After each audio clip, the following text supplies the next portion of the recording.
kasih, kami mengucap syukur Tuhan. Pagi hari ini kami setiap anak-anak-Mu Tuhan berkumpul tempat ini untuk memuji dan memuliakan nama Tuhan. Bapa, sebelum ibadah ini kami mulai, kiranya Engkau layakkan setiap kami, ampuni setiap kami, jika kami sudah layak di hadapan Allah. Bagi kami semua yang ada di tempat ini Tuhan, dalam tempat ini Kau kuduskan, Kau sucikan Tuhan, sehingga setiap kami boleh kudus di hadapan Bapa. Terima kasih Tuhan, kami siap memuji Tuhan, kami siap memuliakan nama Tuhan, karena Engkau yang layak kami berikan. Terima kasih Bapa, terima kasih. Kami mengucap syukur hanya dalam nama Tuhan kami Yesus Kristus. Haleluya. Amin. Kita pujikan Yesus kami puji.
terbaik lagi.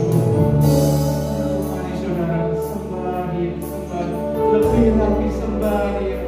Bala bala bala bala.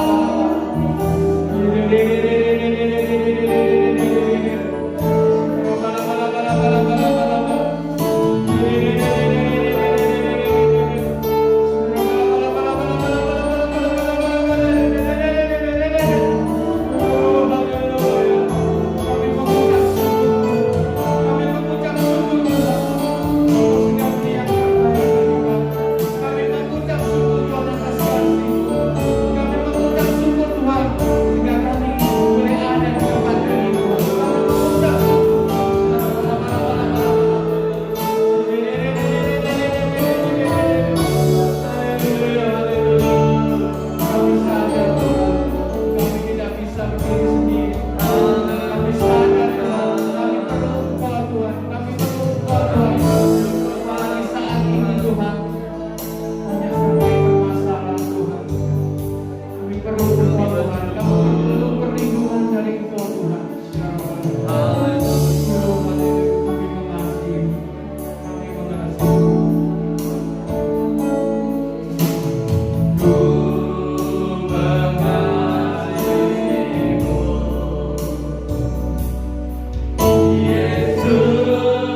memuji Tuhan? Amin. Kita bangkit berdiri. Ya, kita pujikan segala puji syukur hanya bagi Tuhan.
Puji nama Tuhan, silakan duduk saudara. Sebentar kita akan kesaksian. Ya, silakan dia mau bersaksi.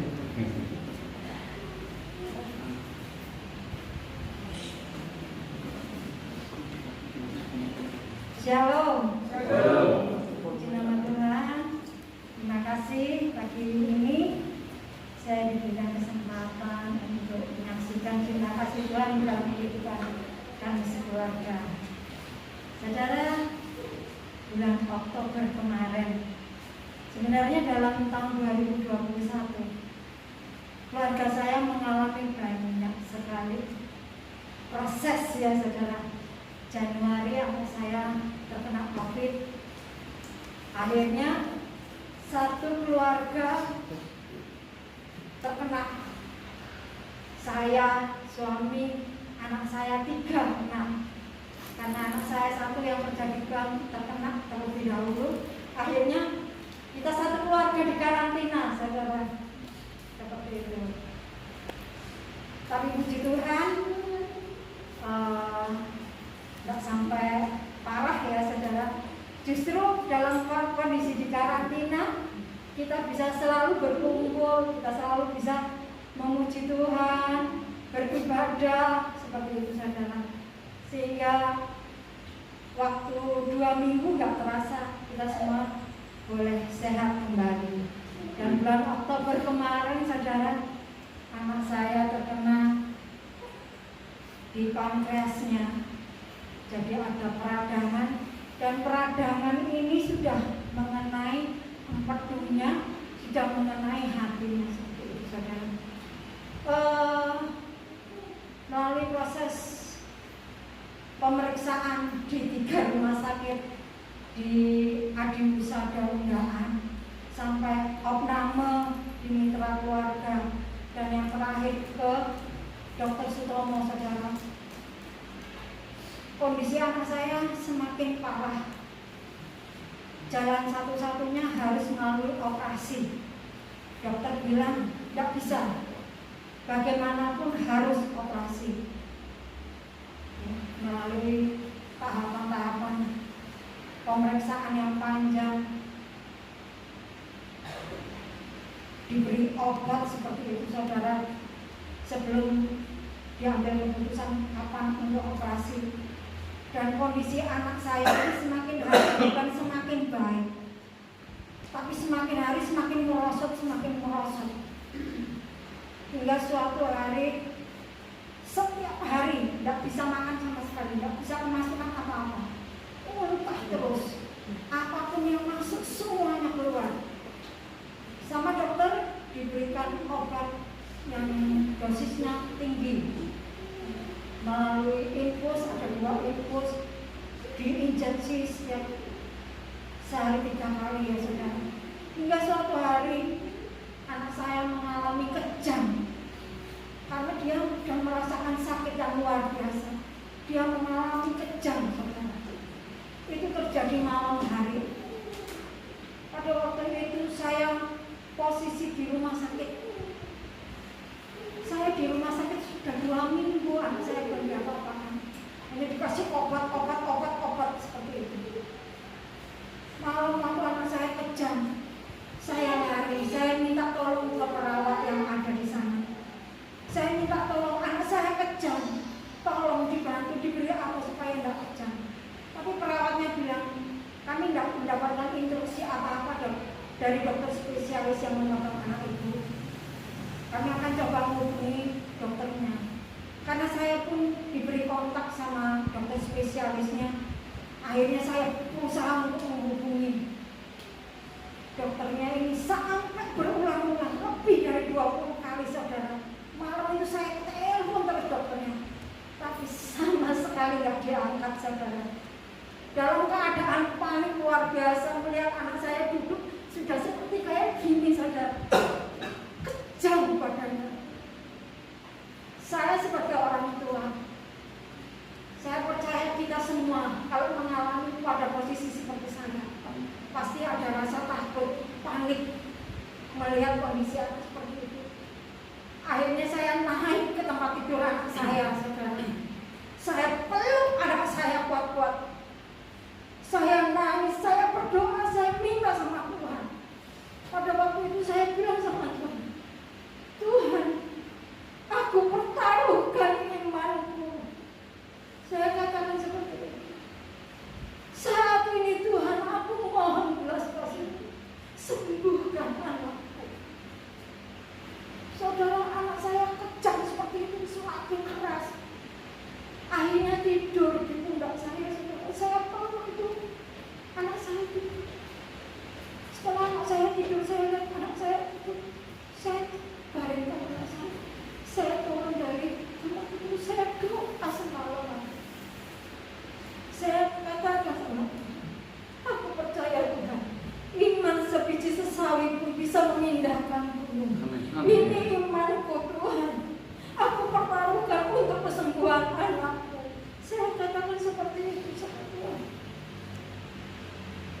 Saudara, semalaman saya berdoa.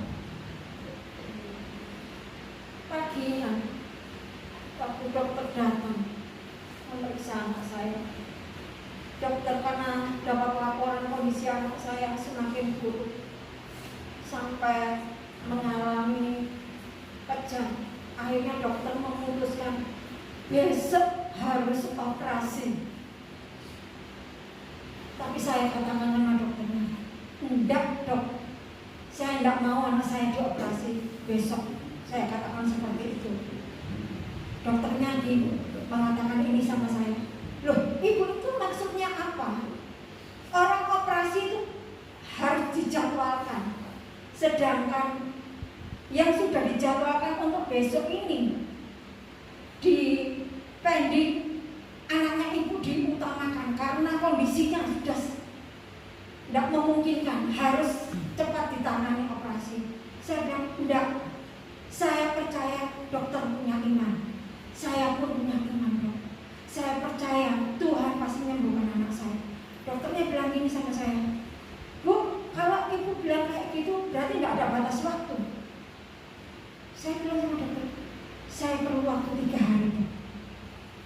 Beri anak saya waktu 3 hari. Kalau dalam 3 hari kondisi anak saya semakin turun, tidak apa-apa, silakan anak saya dioperasi. Tapi dengan syarat tuh, saya minta anak saya dicek ulang kembali. Dokternya ngomong, ibu ini kok maunya sendiri? Rumah sakit ini ada aturannya bu. Saya dilokno seperti itu sama dokternya. Saya bilang, enggak dok, itu yang saya minta.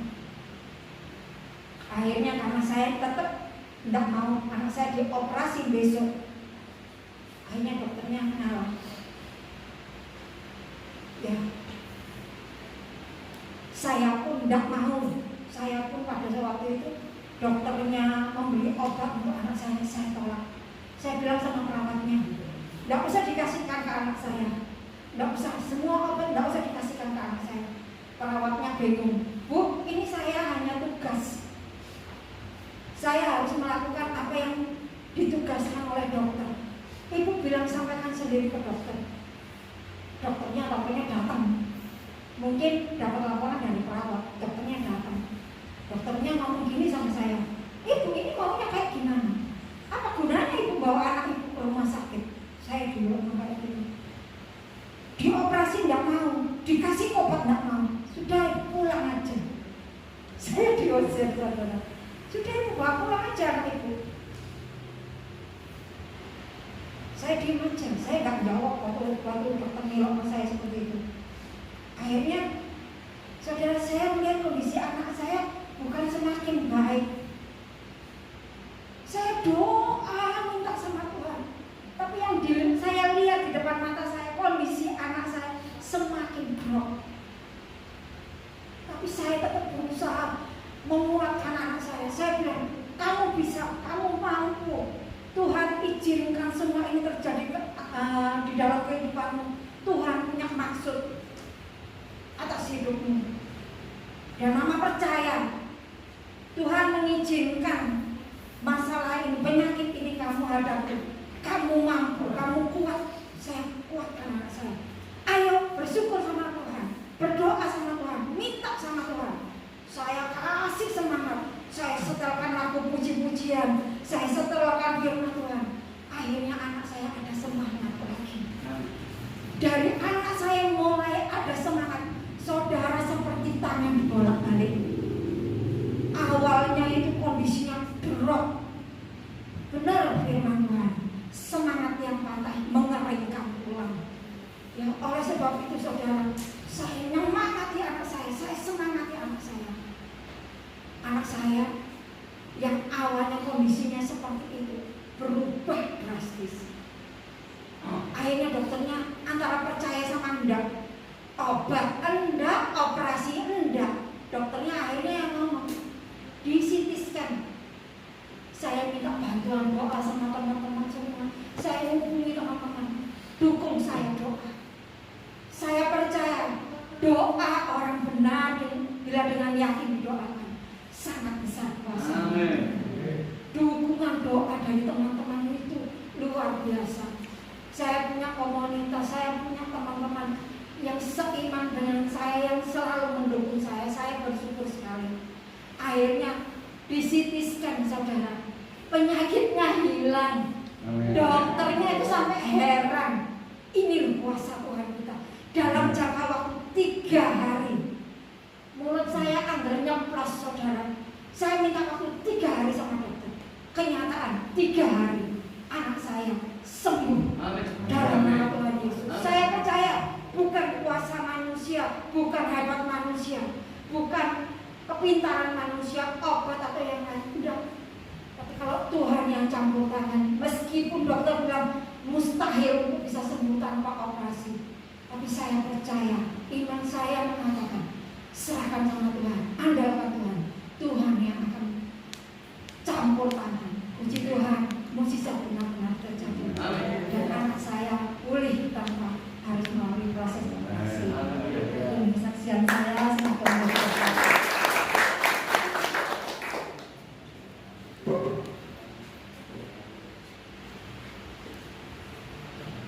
Puji nama Tuhan, kesaksian yang luar biasa, saudara.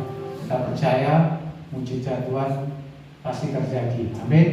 Kalau kita percaya, kita akan masuk dalam firman Tuhan. Kita akan satu yang ada jalannya Tuhan.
setiap kami.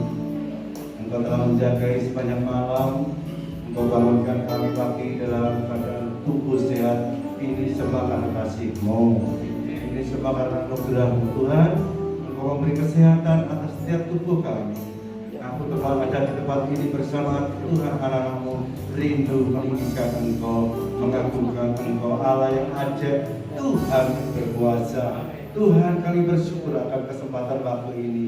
Biarlah kiranya Tuhan, apa yang kami kerjakan boleh memperkenankan Engkau. Urapi setiap kami, Tuhan, layakkan setiap kami. Biarlah pujian Tuhan boleh berkenan di hadirat-Mu. Dan sebentar kami rindu mendengar sebagai firman-Mu. Urapi setiap kami, taruh dalam hamba-Mu, lidah mulut hamba ini perkataan-Mu, supaya apa yang hamba-Mu sampaikan datangnya dari Engkau. Terima kasih Bapa. Urapi setiap kami sambut firman-Mu di dalam nama Tuhan Yesus. Sama-sama katakan amin. Saya dari Surabaya bersama tim saya ya. Kami ada pelayanan di beberapa gereja. Kebetulan kami ditugaskan di tempat ini. Nama saya Bapak Atim, ini istri saya, teman-teman saya, semua dari Surabaya. Untuk perkenalan, mungkin saya pernah kesini, ada yang sudah pernah kenal ya. Wajahnya tidak asing lagi. Ya. Iya. Nama saya Pak Atim, anak 3, istri 1, cucu 3 ya. Sekarang ini masa-masa sulit. Semua heboh karena Omikron, Corona. Dan saya percaya kita semua kalau ada di tempat ini dalam keadaan sehat baik karena pertolongan Tuhan. Amin. Kita lolos, kita tidak sakit, kita tidak mengalami musibah masalah.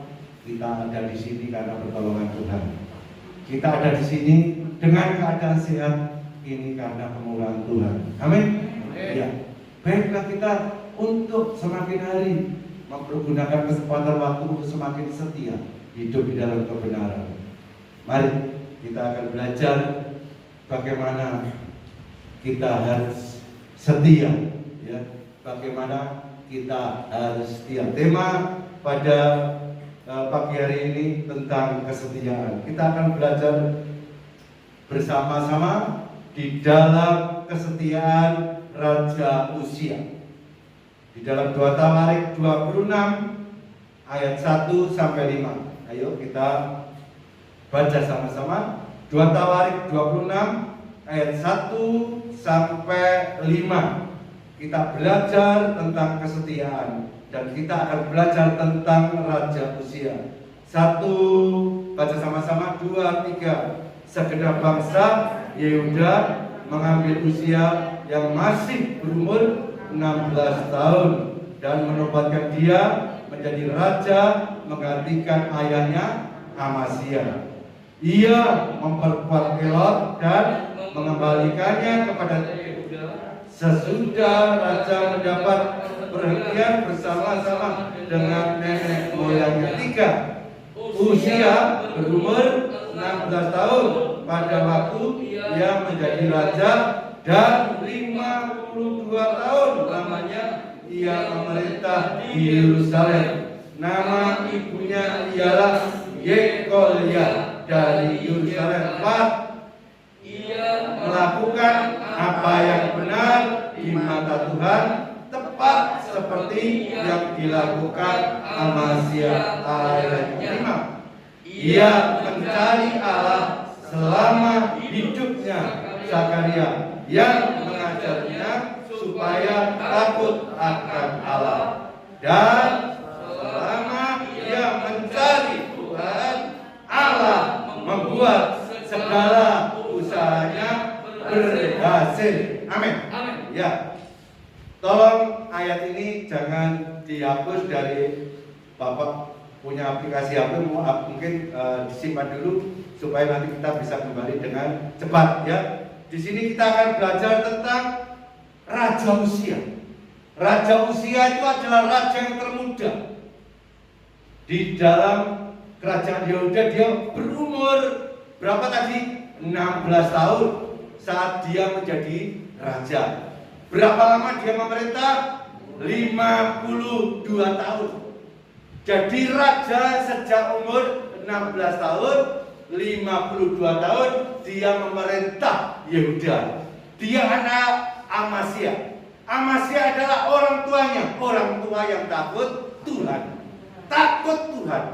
Jadi Amasya ini mendidik Uzia sejak dini, sehingga meskipun umurnya masih muda, 16 tahun, sudah mendapat kepercayaan jadi raja. Uzia tidak hidup di dalam hal-hal yang buruk.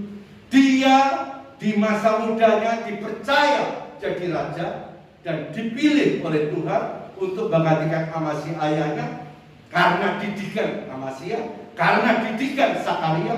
Sakaria adalah guru rohani, ibaratnya guru sekolah minggu, ibaratnya pendeta yang mengajarkan kepada Amasya untuk hidup benar. Dan apa yang terjadi sejak usia muda, Uzia menjadi orang yang takut Tuhan, orang yang hidup benar. Ingat, karena apa?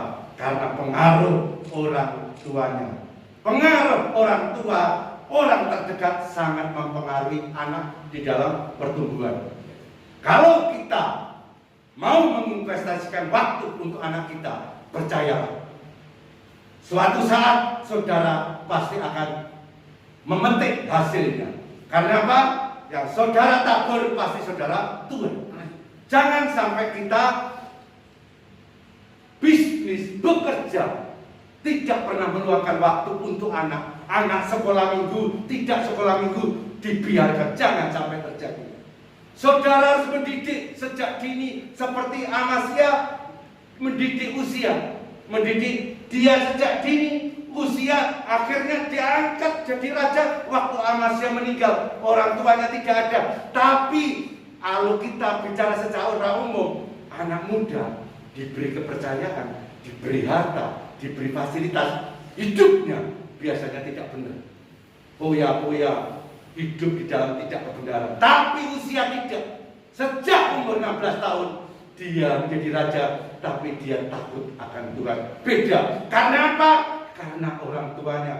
Karena apa? Didikan dari keluarganya, didikan dari Sakaria. Mari kita harus berani menginvestasikan waktu untuk anak-anak kita. Waktunya sekolah minggu, jangan suruh nari.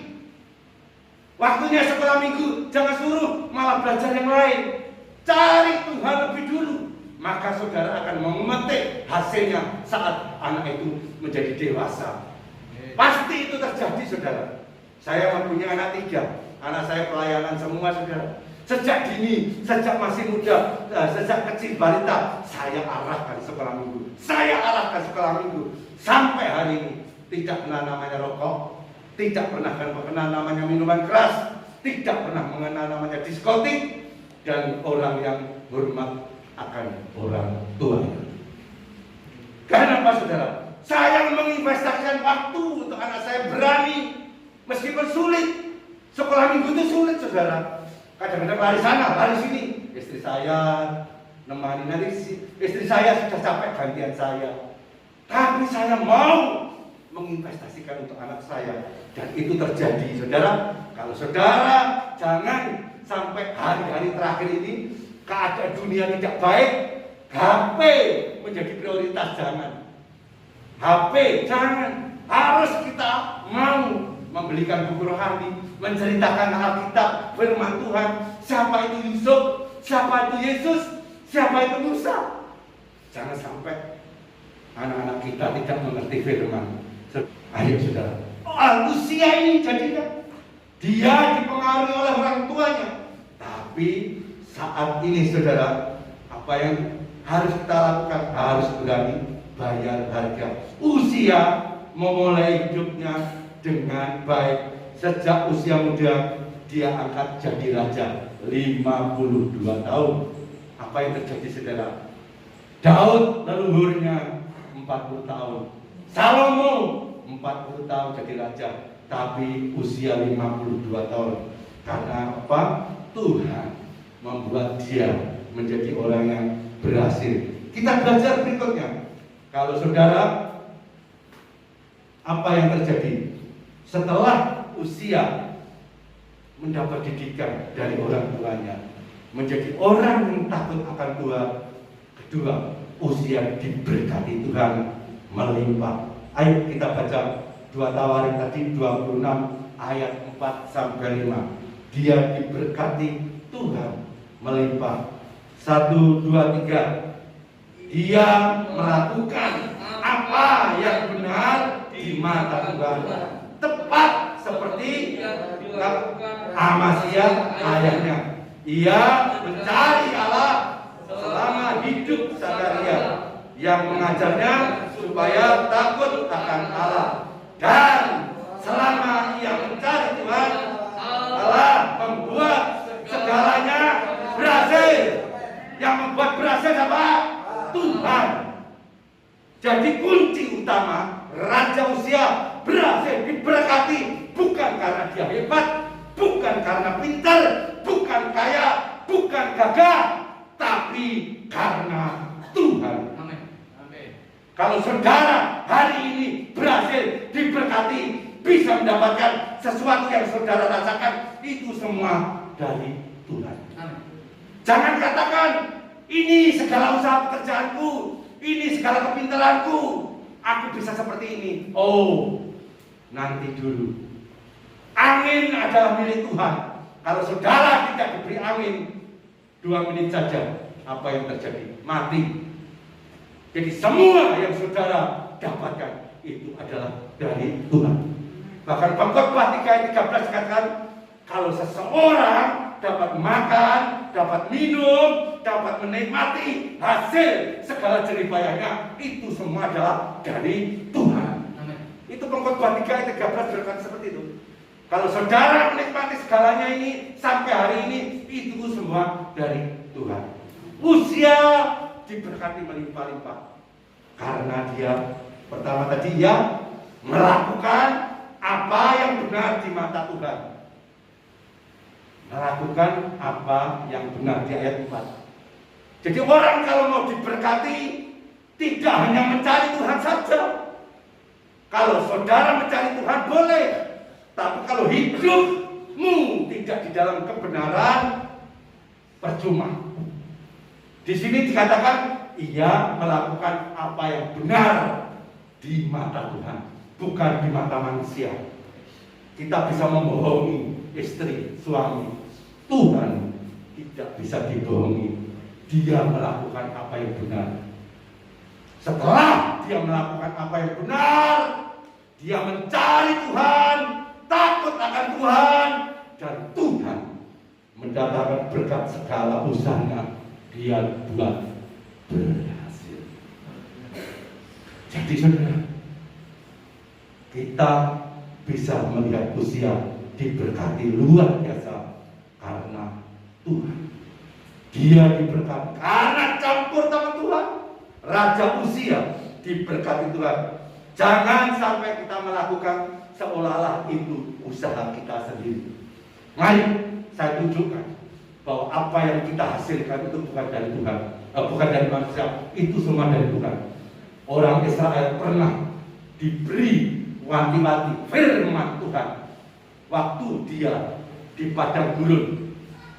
Jangan seolah-olah kita mengakui bahwa segala usaha kita dari usaha kita sendiri, keberhasilan dari tenaga kita.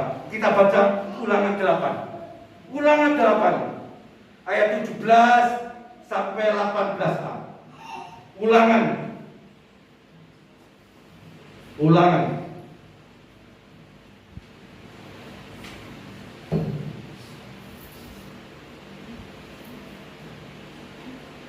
Ulangan 8 ayat 17.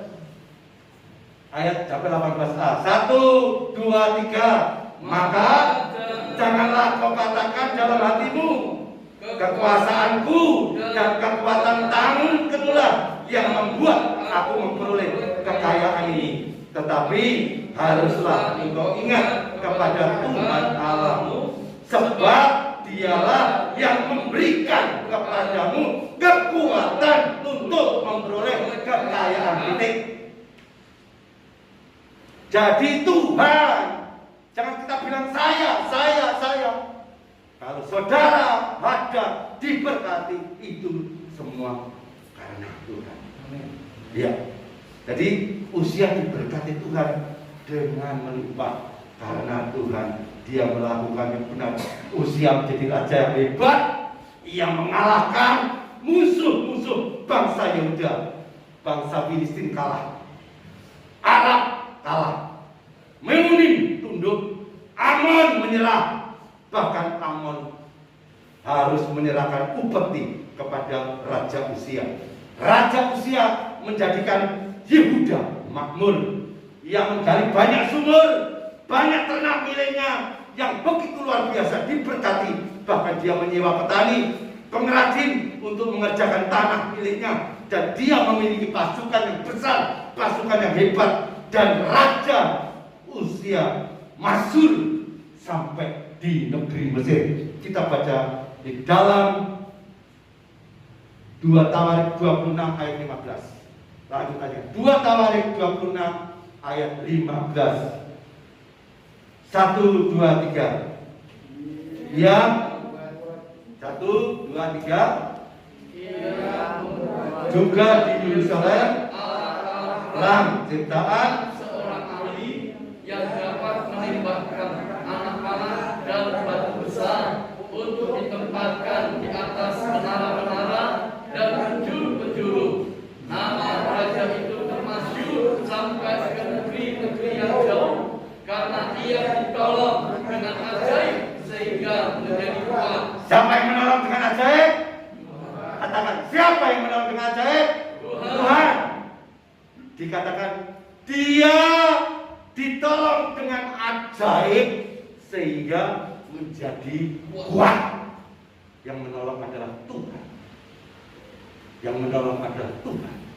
Jadi bukan usia itu gagah masuk karena dia bisa, karena Tuhan, karena Tuhan. Dan apa yang terjadi, saudara? Setelah ditolong Tuhan, seandainya ini ayat sampai di sini, ini seandainya ayat sampai di sini, ini bagus. Selesai, ending, habis. Anak muda, luar biasa, diberkati Tuhan, raja yang sukses, raja yang berhasil, raja yang makmur, kaya, dan menjadi orang yang takut Tuhan. Seandainya ayat ini sampai di sini, oh bagus, selesai. Tapi apa yang terjadi? Saat dia naik, diberkati Tuhan, saat dia berhasil menaklukkan raja-raja musuh Yehuda, saat dia mendapatkan kekuasaan yang hebat, menjadi raja yang ditakuti musuh-musuhnya, Usia berubah setia. Seandainya sampai di sini tadi 15 selesai, bagus. Tapi ayat 16 dan 18 diterangkan Usia berubah setia. Ayo baca sama-sama. Di dalam 2 Tawarik 26 ayat 16 sampai 18. 1, 2, 3. Setelah ia menjadi kuat, Ia menjadi tinggi hati, sehingga ia melakukan hal yang berdosa. ia berubah setia kepada Tuhan Allahnya dan memasuki bait Tuhan untuk membakar bukan di atas mezbah membakar ukupan. 17. Tetapi Imam Asaria mengikutinya dari Belakang bersama-sama 80 imam Tuhan orang yang tegas.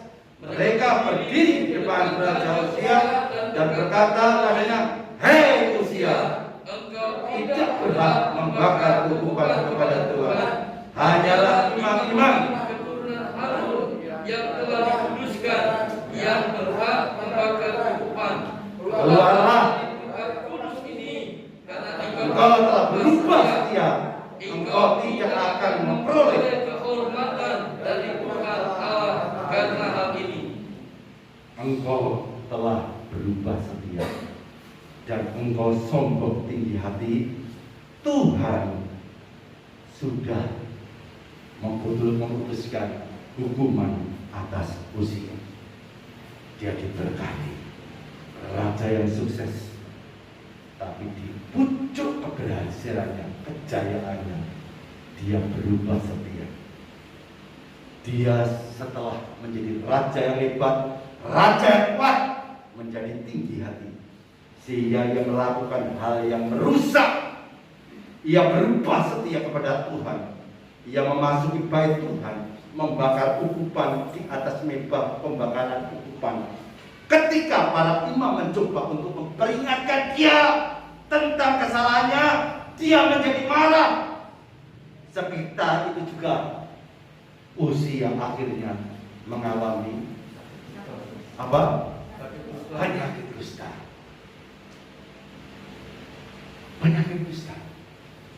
Haknya imam untuk membakar ukupan korban kepada Tuhan, bukan haknya raja. Dia merasa tinggi hati, aku sukses, aku sombong. Haknya pendeta, harusnya aku rebut. Ibaratnya apa? Aku lakukan. Haknya yang bukan bagianku, aku kerjakan. Tuhan tidak berkenan. Dan Tuhan sudah menegur lewat imam-imam, jangan lakukan. Tapi Uzia marah. Uzia marah dengan bokor ukupan di tangannya. Dia menjadi marah. Sementara amarah meluapnya, di ayat 19, timbullah penyakit kusta pada dahinya di hadapan para imam di rumah Tuhan. Ia merasa kuat, merasa kaya, merasa termasyhur. Hatinya tidak setia lagi kepada Tuhan, tidak berpaut lagi kepada Tuhan. Ia melakukan yang tidak boleh dilakukan. Ia mengambil tugas imam, membuat aturan sendiri. Uzia tidak taat dan setia lagi. Dengan berbuat demikian, dia melakukan pelanggaran berat. Peringatan imam tidak didengar. Akhirnya tragis, dia kena sakit kusta. Sungguh akhir hidup seseorang yang sangat menyedihkan. Awalnya baik, naik, baik, diberkati. Saat diberkati, saat sukses, lupa akan Tuhan, berubah setia, sombong, dan Tuhan menghukum. Akhirnya dia harus kena kusta dan dia mati secara tragis. Sampai hari akhirnya dia tetap mati sebagai orang yang sakit kusta. Sakit kusta waktu itu adalah sakit yang menakutkan, tidak ada obatnya.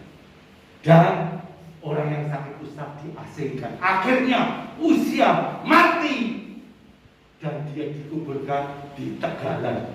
Di Tegalan, saudara. Tidak di kuburan leluhur raja-raja yang dahulu menjadi leluhurnya, tidak. Dia di Tegalan dikuburkan. Raja Uzia sakit kusta sampai kepada matinya. Ayat 23 dikatakan, dan ia dikuburkan di samping nenek moyangnya di ladang dekat pekuburan raja-raja. Jadi dia dikuburkan di ladang di Tegalan, saudara.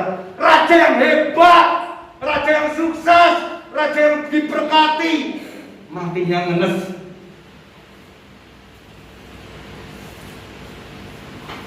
Apa kesimpulan, saudara? Orang yang awalnya baik belum tentu akhirnya baik. Orang yang awalnya setia belum tentu sampai akhir setia. Orang yang awalnya ikut Tuhan belum tentu sampai akhirnya tetap ikut Tuhan. Contohnya Uzia, kurang apa? Diberkati secara luar biasa, keajaiban demi keajaiban, tapi matinya mati yang mengenaskan. Jadi kesimpulannya, saudara, awal boleh baik, tapi kalau akhir tidak baik, percuma.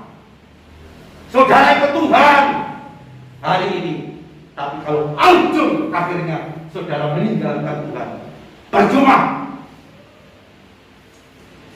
Kalau sekarang saudara Kristen ujung saat saudara kematian, saudara bukan milik Tuhan. Percuma. Karena Tuhan menuntut kesetiaan itu sampai akhir. Amin. Tidaklah engkau setia sampai mati, dan aku akan memberikan kepadamu mahkota kehidupan. Dan kesetiaan itu diuji. Kejayaan menguji kesetiaan, penderitaan menguji kesetiaan, kesenangan menguji kesetiaan, dan terakhir waktu. Dan orang yang lulus di dalam kesetiaan itu contohnya Yusuf, diuji sejak dia dipilih Tuhan. Diuji, dimasukkan sumur, dijual sebagai budak, difitnah, dan dia masuk penjara. Semua lulus sampai dia mendapatkan kedudukan tinggi di Mesir. Lulus meskipun dikupengi, dikitari orang-orang yang menyembah Baal, orang-orang yang tidak percaya Tuhan, tapi sampai matinya Yusuf tetap berpaut pada Tuhan. Dan dia minta, kalau aku mati, tulang-tulangku kembalikan kepada leluhur. Ini Yusuf. Bagaimana orang-orang yang awalnya baik, akhirnya tidak baik, Tuhan sedih. Saul awalnya baik, dipilih Tuhan jadi raja Israel yang pertama. Saat dia menjadi raja yang sukses, raja yang hebat, akhirnya timbul kesombongan. Dia merasa seperti usia, haknya imam dilakukan, harusnya tidak. Peringatan ditegur, tidak bertobat. Firman Tuhan datang, orang Amalek harus dibasmi. Segala ternak raja harus dimatikan, dibunuh. Saul tidak taat, tidak setia, dipilih. Ternak-ternak yang tangguh dibawa pulang. Raja Amalek tidak dibunuh. Tuhan marah, dan akhirnya Tuhan menegur lewat Samuel. Sebenarnya aku Tuhan mau mengokohkan kerajaan sampai darah penghabisan. Gara-gara kamu tidak setia, aku cabut. Aku tidak lagi memilih kamu. Aku sudah menyiapkan pengganti. Namanya siapa? Daud. Siapa lagi, saudara? Akhirnya apa? Saul mati tragis, bunuh diri.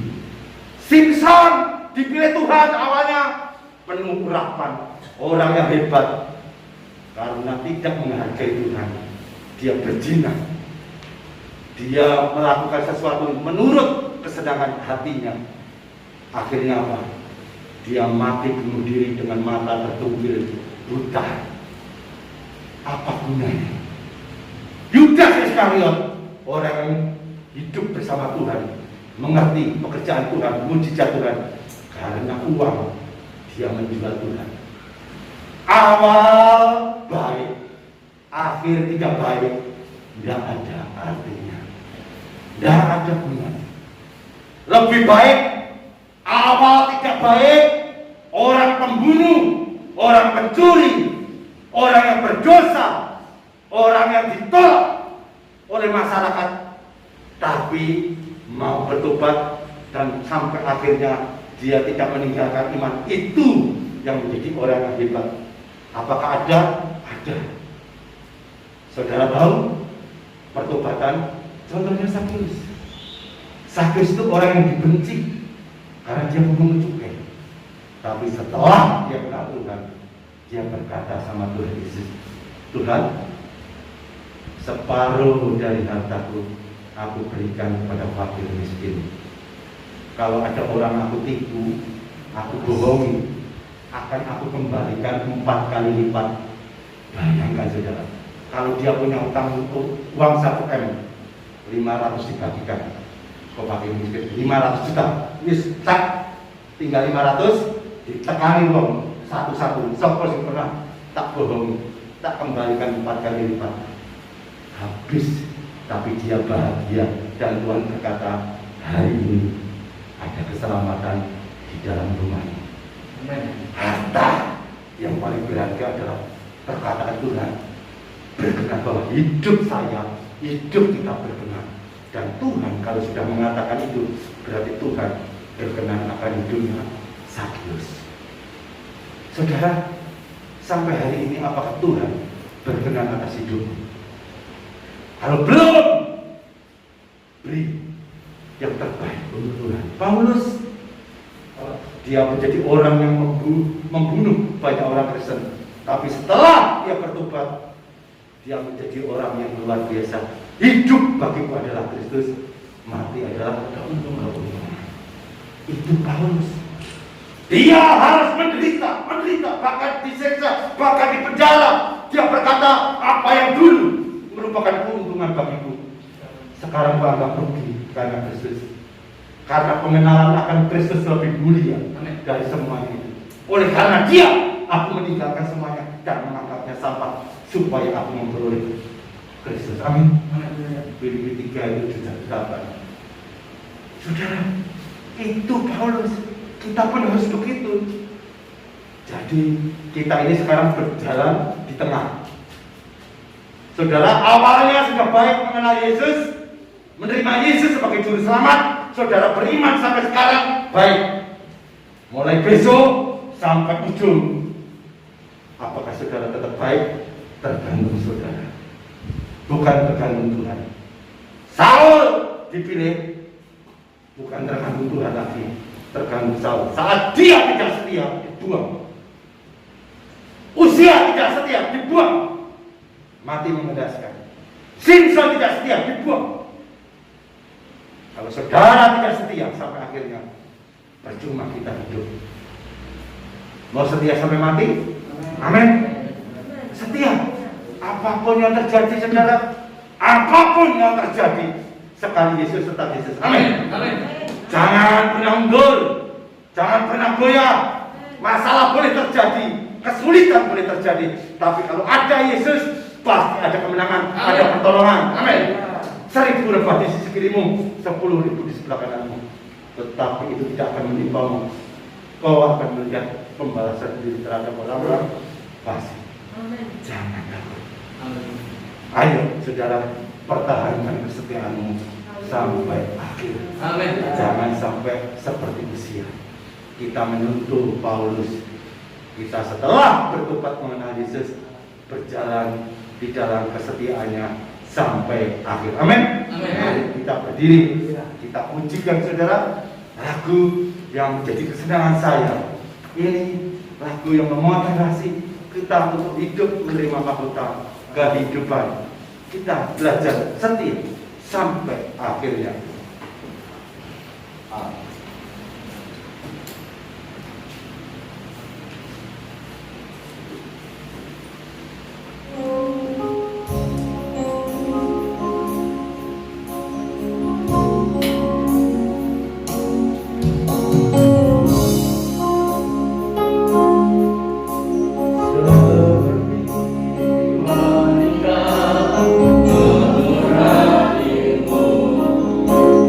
Menangis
Firman pagi hari ini mengajar kami Tuhan. Seringkali godaan demi godaan datang dalam iman kami, kehidupan kami. Mampukan kami Tuhan untuk tetap setia apapun yang terjadi. Jangan sampai iman kami jatuh sehingga Tuhan kami jauh dari hadirat-Mu. Aku rindu seperti Daud Tuhan. Daud berkata, Tuhan jangan ambil roh-Mu dari wajahku, jangan membuang aku di hadapan-Mu. Aku rindu Tuhan, Engkau selalu menuntun kehidupan setiap kami, melewati hari-hari yang kami lalui untuk kami setia Tuhan. Kami tidak mau seperti Saul, kami tidak mau seperti Usia, kami tidak mau seperti Simpson, kami tidak mau seperti Yudas Iskariot. Kami mau Tuhan seperti Paulus. Paulus sampai akhir hidupnya dan berkata, aku telah mengakhiri pertandingan dengan baik, aku telah mencapai garis akhir, aku telah memelihara iman. Tuhan mampukan kami untuk memelihara iman sampai kami menutup mata. Engkau dapat imanku setia. Mampukan jemaatmu di tempat ini Tuhan untuk semakin setia, semakin setia. Amin. Apapun yang terjadi, sekali Yesus tetap Yesus. Meskipun persoalan datang Tuhan, aku percaya Engkau ikut berperkara dalam segala sesuatu untuk mendatangkan kebaikan bagi kami anak-Mu yang mengasihi Engkau. Dan rancangan-Mu baik atas setiap kami yang percaya dan mengandalkan Engkau. Tuhan, berkati setiap kami menempuh hari-hari yang kami lewati tahun 2022. Beri kekuatan kepada kami untuk kami setia sampai kami menutup mata. Karena harga kesetiaan Tuhan, pasti Tuhan, kami akan lalui apapun cobaan ujian yang datang. Dan harga itu Tuhan, kami Tuhan akan mampu apabila kami melibatkan Engkau. Berkati jemaat-Mu di tempat ini, biarlah mereka pulang dengan sukacita, membawa pengharapan kabar.